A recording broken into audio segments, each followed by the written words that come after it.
Let's say you are a contractor and you'd like to review your workers' labor compensation information in your estimate, but aren't sure where to find it in Xactimate. This video will define what labor component prices are and where they are located.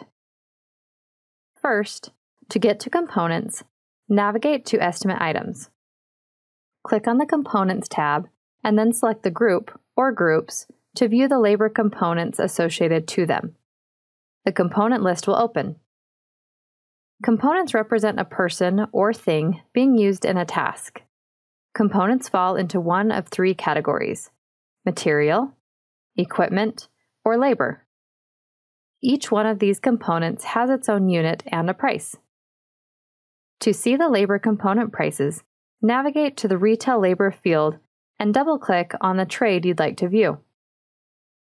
When discussing labor component prices, there are several things that play into the overall price of labor: workers' wage, labor overhead, and labor burden that represents the taxes and fees as applied to the worker's wage.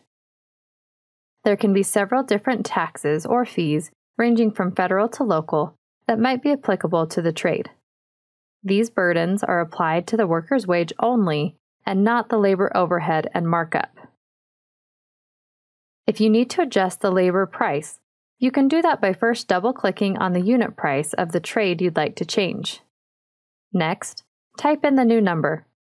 Note, once the change is made, the totals will be updated as well as any line item using that specific labor trade.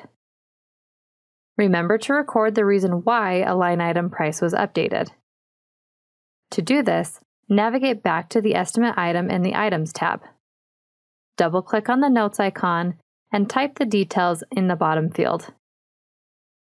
Now you know what labor component prices are and where to find them in Xactimate. To learn more about Xactimate pricing, be sure to check out our expert tips on equipment and material components, labor components, supporting events, and market conditions. Fill out the survey below to let us know if there's anything you'd like to learn more about. And be sure to like this video and subscribe to our channel for more expert tips each week.